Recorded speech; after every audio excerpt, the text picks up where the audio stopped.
اعوذ باللہ من الشیطان الرجیم، بسم اللہ الرحمن الرحیم۔ حضرت مولانا رومی نے لکھا ہے کہ ایک دن طوفان بڑا تیز آ گیا۔ ایک آدمی درخت کے نیچے کھڑا تھا۔ وہاں ایک بزرگ بھی کھڑے تھے، دو اور نوجوان بھی کھڑے تھے۔ اس بزرگ نے سب لوگوں سے کہا کہ طوفان بہت تیز ہے، ایسا نہ ہو کہ درخت کا کچھ حصہ ٹوٹ کے ہمیں لگ جائے۔ یہ سامنے ایک برآمدہ ہے، آؤ اس برآمدے میں چلتے ہیں۔ وہ دونوں اندر چلے گئے تو ایک شخص وہیں کھڑا رہا۔ اس کو کہا، بیٹے تو بھی آ جا۔ وہ کہنے لگا کہ کوئی نہیں، اللہ بچائے گا۔ تھوڑی دیر کے بعد بزرگ نے پھر کہا کہ بیٹے طوفان ہے، آندھیوں سے درخت کا کوئی حصہ ٹوٹے گا، تیرے سر پہ لگے گا، تو یہاں آ جا۔ وہ کہنے لگا مجھے اللہ بچائے گا۔ 2-3 دفعہ کہنے کے بعد وہ بزرگ خاموش ہو گئے۔ تھوڑی دیر بعد ایک آدمی وہاں سے گزر رہا تھا۔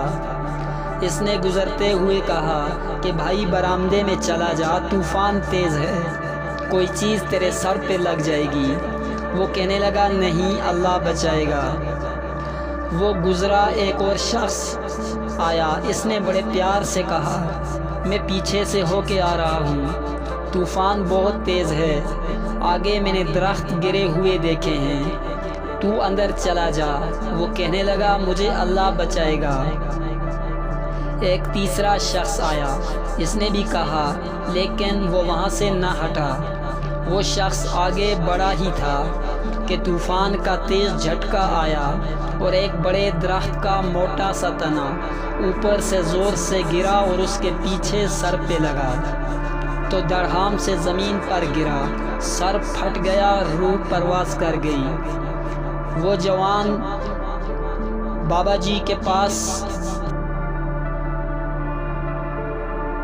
کھڑے تھے۔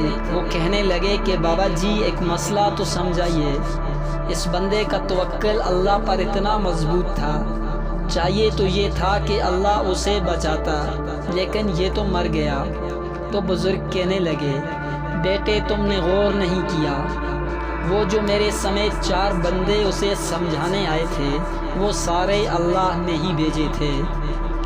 اللہ ہمیں بھی مختلف صورتوں میں اپنے بندے بھیجتا ہے، کبھی بیماری کی صورت میں، کبھی کسی پریشانی کی صورت میں، کہ اے میرے بندے سدھر جا، تو غلط راستے پر ہے، صحیح راستے پہ آ جا۔ اور ہم ہر مصیبت ٹل جانے پر اللہ کو پھر بھول جاتے ہیں۔ دراصل ہم لوگوں نے